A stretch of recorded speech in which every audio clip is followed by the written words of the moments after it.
How close are you to success in your life? How close are you to achieving the goals you set for this year, this month, this week, this day?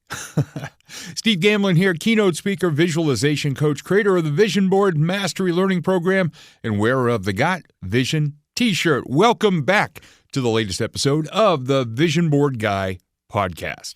In doing some research for today's show, I found a statistic that blew my mind. According to InsideOutMastery.com, get this, 43% of all people who make New Year's resolutions expect to fail before February. Get that, they expect to fail. Ugh. And almost 1 out of 4 quit within the first week of the new year. Now, why is this? I'm not a psychologist, but I am a guy who used to do that, setting myself up like the Kool-Aid man. Oh, yeah!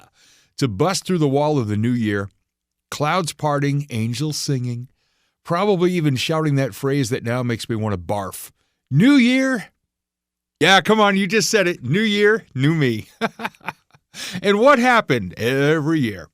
Oh, yeah, I was a statistic, hanging with that 43% of people who expected to fail before February. Yeah. I was a statistic that had good intentions, who then sat on his butt for another 11 months and did it all over again. Now, why is that? Well, here's my thought. Because like a lot of people, I expected the results to happen right away. That's a big challenge I have with the way so many people in the world are acting these days. Snap your fingers. That wasn't a good snap. That's a better one. Snap your fingers, get a result, instant gratification. And guess what? The real world very rarely works that way. And I say this often on stage and with my coaching clients. Your goals are not just what you get, but who you become. It's a process. And we are, as long as we're breathing, we are always in process. And there are a lot of people out there, and I know because I used to be one, who keep repeating that same pattern year after year, goal after goal, frustrating failure after failure.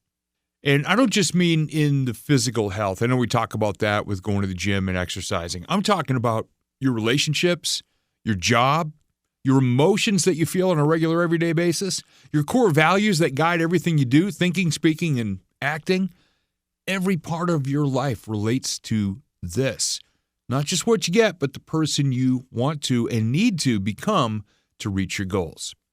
One of my best decisions ever, which is part of every day in some area of my life, is understanding that I am on a journey. It's not one and done. It's not snap your fingers. There's another one. And I need to track my mileage. I need to be aware of my progress. And I need to be creating as much momentum as possible.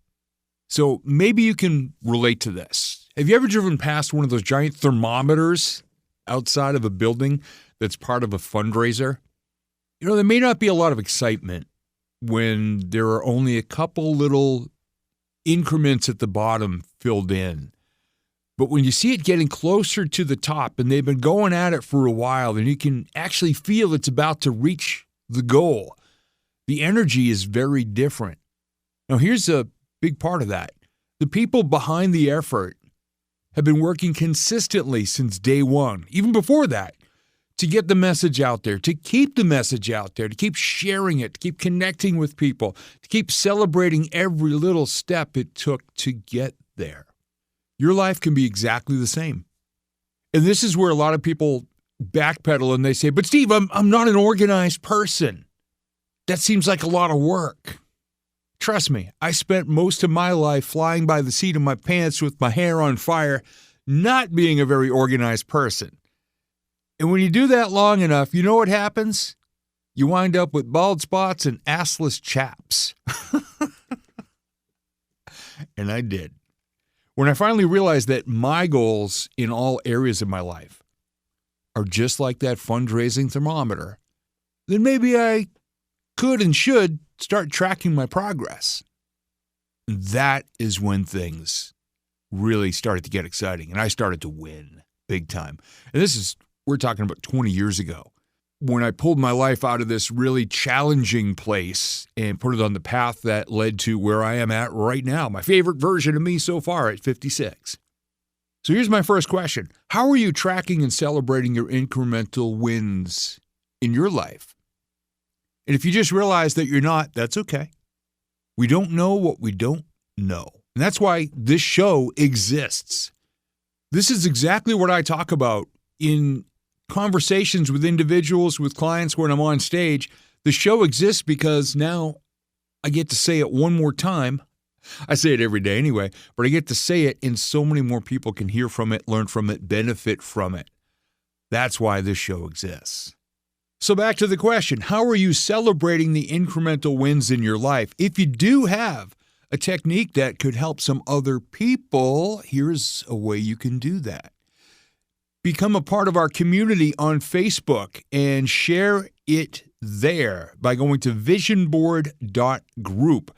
That is the Build a Life You Love with Vision Boards community on Facebook, visionboard.group. We would love to have you there.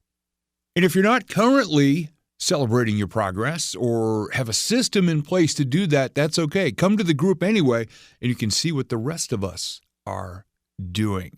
So I'm going to share 5 quick steps right now, right here. If you got a pen and paper, great. Jot them down. If you're driving, listen again later when you're in a safe place where you can take these notes.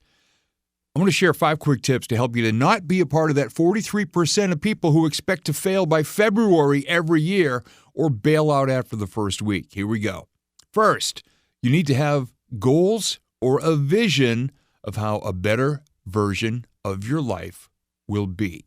That's first. Second, you need to know why you want that outcome. And please connect emotionally in some way. That emotional connection is going to be the spark that can keep you going and focused when you want to quit or when February rolls around. Third, create an action plan to get there from where you are right now. Maybe you need to read some articles. Maybe you need to find a coach. Maybe you just need to find some mentors or people out there who are already doing and enjoying the work you need to do. You can observe them and start to build your action plan. And start basic. Please do not overwhelm yourself at first. Fourth, create a way to track your progress, to build better habits, to create momentum, and to increase confidence. See, all of these things need to be a big part of your journey. And fifth, the final step, the discipline to stay aware and focused and consistent in knowing where you are on your journey. Now, as an example, 3 years ago, I weighed a very soggy 247 pounds. And I kept looking in the mirror every day saying, I just want to be healthier. I just want to be happier. At that point, it had been 3.5 years since I'd even set foot in a gym. I was enjoying a very tall rum and Coke every night, sometimes 2. And my energy was garbage. I was tired all the time. I was foggy all the time, despite consuming a daily energy drink, a.k.a. pomegranate cocaine. That wasn't working for me anymore. So, going by the framework that I just shared with you, I'm going to run through what I did and what I'm still doing today to create much better results. Number 1, I set a goal to weigh 210 pounds. Remember, I was 247 at the time. And by the way, that 210 now, the goal is 198. Recently revised that. I want to go even farther. Number 2, I created my emotionally connected why that keeps me going. As my beautiful wife Tina and I grow older, I want us to be holding hands walking on a beach, not going to doctor visit after doctor visit because we didn't take care of ourselves in our 40s and 50s. Number 3, created my action plan. I started very simply. On May 4th, 2021, I made the decision to not have a very tall rum and Coke that night. And I have not had a drop of alcohol since. I started walking each morning. I started drinking a lot of water. I went back to my gym for a while. And then eventually I just started working out at home because the gym is 30 minutes away. And I figured if I work out at home, I can use that driving time to exercise. So I got some very affordable resistance bands and some dumbbells and a stretching mat, and I got started. In January 2022, we got a Peloton cycle, which I love. Also added daily stretching, meditation, got some battle ropes, and I committed to a minimum of 5 workouts per week. That was my action plan. It started simple, and now it's like a locomotive. It's a blast, and it's powerful, and it's got momentum. Number 4, I track my walking results. I still walk at least a mile every morning by wearing a Fitbit during my workouts, and that tracks my mileage. Also, the Peloton platform tracks all of my workouts and the miles that I pedaled. And on my vision board, I created what looks like one of those fundraising thermometers. This year's goal on the Peloton is to pedal 3,000 miles. So I created that thermometer in increments of 100. And every time I surpass another 100 miles, tracked in the Peloton, I color in that increment and I celebrate it. And number 5, because I do this, I stay more connected and excited about the progress that I'm making toward my goals. They're all represented on my vision board, and I surround myself with the inspiration, motivation, and education to get there. And for example, huge thank you, big props go out to speaker and coach Mel Robbins. I've combined 2 of her teachings that have become hardwired habits to start every workout. Monday through Friday, my alarm goes off at 5:05 a.m., and I need to shut it off within 5 beeps.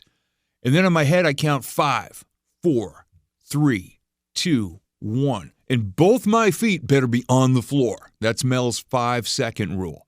Then I head to the bathroom, I hit the lights, and with a great big smile, I give myself a huge high five in the mirror. Do you think I want to quit when I start off my days like that? Hell no. I am more awake and alert by 5:06 a.m. than a lot of people are by their 3rd cup of coffee. So how do you start every day once you've set your goals? How are you going to make things different? How are you going to track your progress? How are you going to hardwire better habits? How are you going to enjoy and recognize your momentum and consistency? How are you going to build your confidence? Too many people wait until the week between Christmas and New Year's to reflect on how they're doing. And it's usually when somebody they haven't seen since Christmas dinner of last year asks them, "So how was your year?" And by then, it's too late if you're not keeping track. So what do these people do a week after that? If they still have last year's goals written down, if they even did that, they scratch out the year and they write in the new one again. And very likely they will be among that 43% of people who expect to fail by February again. They forget this whole life is a process. And that if we wake up on the right side of the grass, living, breathing, and able to take at least one step that day to get to a better place, that deserves to be acknowledged. And this morning I was wondering how many miles I've pedaled since the very first workout, January 18th, 2022. I've pedaled 6,582 miles so far. And if I was not tracking this, I'd be missing out on my progress, my excitement, my transformation. It's not just the snap of a finger. It's me getting up every single day with my outcome in mind, doing that day's part, making that day's effort, understanding how far I've come and how much farther I need to go. I know how many miles per day that I need to pedal to reach my goal for the year. It is 8.23 miles per day. That's not per workout. That is per calendar day. So I need to keep track of that. And right now, if you're shaking your head saying, "But I'm part of the 43%, that's okay. At least you know. Some people will spend their whole lives there and wonder why things didn't work out, not realizing they could have done something to change that.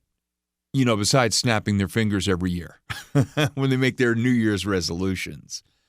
Here's the bottom line. You deserve better than that. You are better than that. You can do better than that. So I encourage you to know where you are right now and where you want to go. Go back through those 5 steps. Listen to this podcast again. Continue to listen to upcoming episodes. Subscribe so that you get alerted when a new episode comes out. Believe me, your future self will appreciate it. And always remember, by showing up every day, by knowing what your goals are, by knowing what you can do, by knowing why you want them, that is how you can put the bricks together to build your most badass self. I am and always will be on my journey to create that version of me, and I'm so happy, proud, and honored that you are here creating that version of you. Whatever that word success looks like for you. Until next time, my friends, thank you so much for being here as part of the Vision Board Guy podcast. My name is Steve Gamlin. If you have any questions or information, you can reach out to me at stevegamlin.com. And always remember, when it comes to designing and creating your best life, see it, be it, do it. I'll catch you next time.